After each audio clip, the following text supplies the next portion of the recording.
Hello and welcome to Quilting with Lori. My name is Lori Dickman. Thank you so much for joining me today in my quilting studio. I have a really fun little project that I'm going to be working on today. There will be a free PDF below of this project, and this is the block that we're going to be making. It's sort of a log cabin. That's how it kind of goes together, but we're using our strip stash. So I'm going to share with you exactly what you need to pull from your strip stash to accomplish this. So I have some exciting news. I think I mentioned a couple of weeks ago that I had gotten contacted by Quilt Maker magazine to feature one of my quilts in their fall issue magazine. I've also been contacted by Fonz and Porter Quick and Easy Quilt magazine to feature one of my quilts in their fall issue. So my deadline to get these two quilts done is coming up very quickly. So I'm not going to be able to accomplish a whole lot on this project today, but I do want to get you started on this adorable quilt where you're using a lot of your stash. I'm going to share with you some of the fabrics that did just arrive from Hoffman Fabrics for both of these quilts that I'll be putting together for Quilt Maker and for Quick and Easy Quilts. There's pictures to show you the color waves of what I'm going to be using. And the bottom fabric is the backing. So they've sent me everything. I can't wait to get them done. I'm not allowed to share with you what they're going to look like, although the magazines do allow me to at least put like a block out on my Facebook page and share that. So keep an eye on my Facebook page. There is a link in the description box below down at the bottom.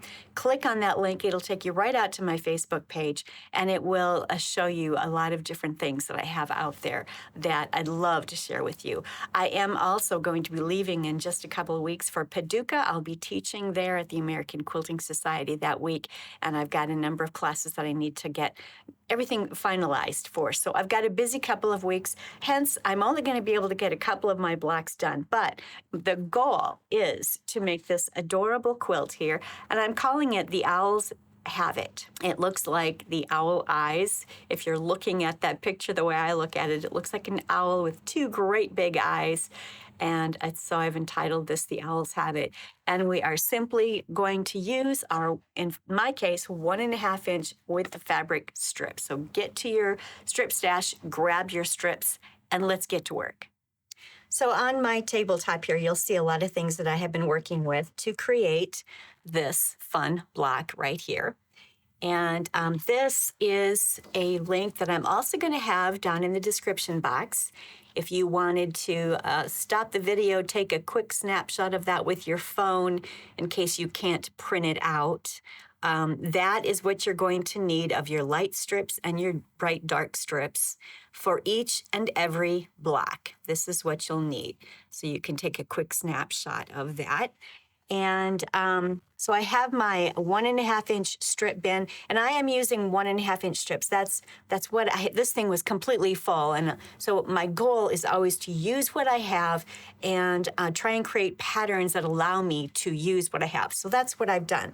I have subcut a lot of these 1.5 inch strips into 7.5 inch colored pieces, and the reason I did that is that's going to give me 3 2.5 inch long strips, and that'll be a faster. I'm going to be sewing 2 of each of these together. And I don't like sewing big, long strips together, but you are welcome to do that. Here is where I've taken the lights, and I've sewn 1.5 inch strips right sides together, and I've started another one there, and so on. But then I can take this and I can subcut it into the specific sizes that I need for the lights. So you're welcome to do that.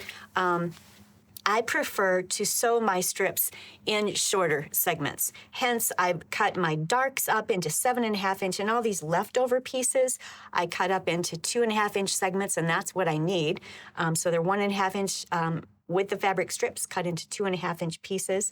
And these are some of the leftovers that after I subcut these longer pieces, this is what I had left over. I'm gonna sew 2 together and continue making 2.5 inch subcuts as you see here. And I'll show you this here in just a second so it makes more sense.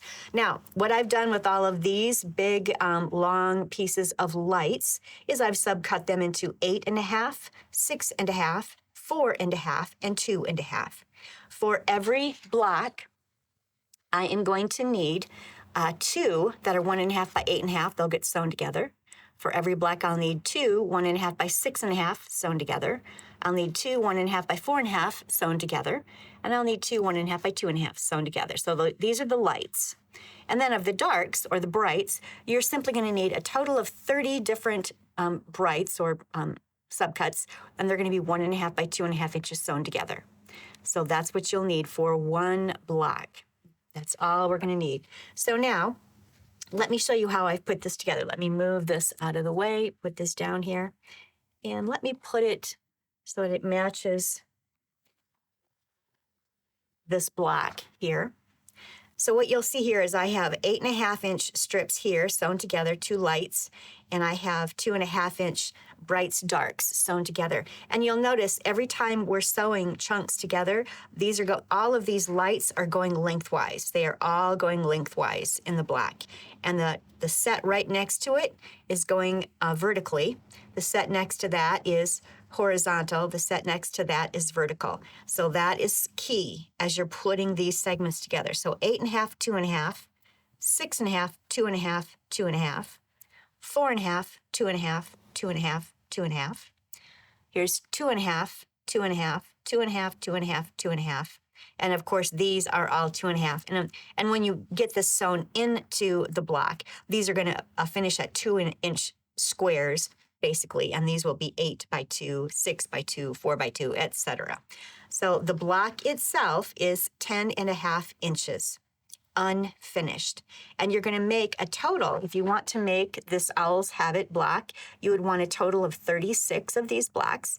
You can certainly create so many different designs just using that block and using your floor or your design wall and just mixing and matching them and create whatever design you do create. In fact, I would love to see the designs that each of you create. If you'll post them out on my Facebook group page, that would be wonderful. We would all love to see what you create with this one block.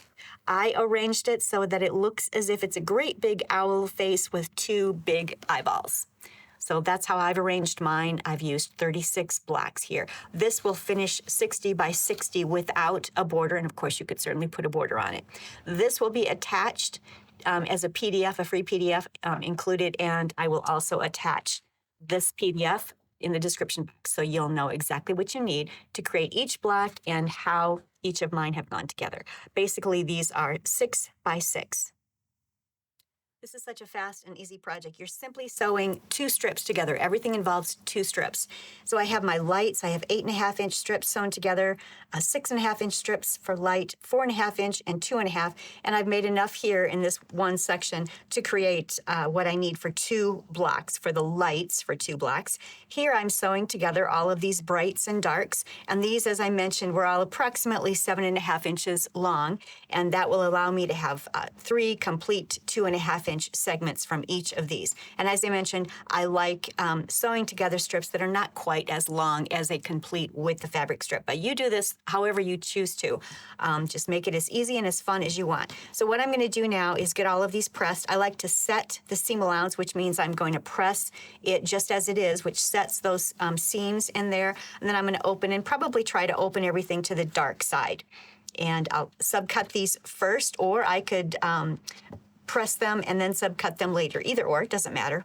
And these are already subcut as 2.5 inches, and I'll just press them open. I need a total of 30 of these little, or actually 15 of these sets, which is a total of 30 of those little logs. Again, we're putting 2 logs together for every little section here. So I've set all the seams and I've cut them all open. You can either cut them apart and then press them open. I have some 2.5 inches that I cut first and then I press them open. And here I have some that are 7.5 inches that I've pressed and then I'm going to subcut. Either way, however you want to do this. So I have enough of my lights in the various length that I need to create 2 blocks.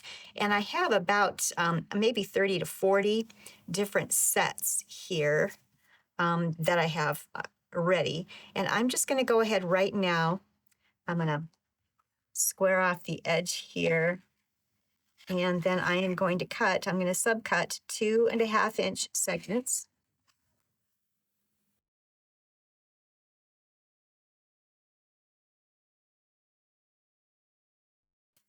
All right, so I have a bunch more there, and I'll continue subcutting all of this. Remember, all of your colored, the brights and the darks, etc., they're all going to be cut into 2.5-inch logs, and each little piece is going to have 2 logs. So I will get that done, and you're going to need a total of 15 sets of these, or 30 individual strips to create those 15 sets of the colored. And then you're going to need each of these. There's 8 sets of these various sizes and the lights that you're going to need. Now, I've got enough that I can get started putting this together. So let me lay out the block here for you. So I've put this on a green mat so you can see it a little easier. So I have the 8.5-inch strip with a 2.5-inch colored strip. And this log is going up and down. This one is going vertically. And here is the 6.5. So now I need a couple. There we go. And when these all get sewn together, seam allowances will be taken in and they'll match up. 6.5, 2.5, 2.5. And they are vertically and horizontal. Now let's go to the 4.5. And I'm trying to find sets that are different colors. There we go. So we have 4.5, 2.5 vertically, 2.5 horizontally, 2.5 vertically. And here we have another 2.5. And then all of these, let's see if I can find some that don't match the rest of those. Oops.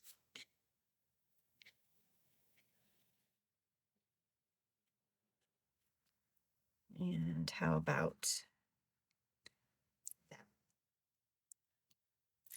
Let me push this down here so you can see this a little better. The last one will be this. I'm just grabbing,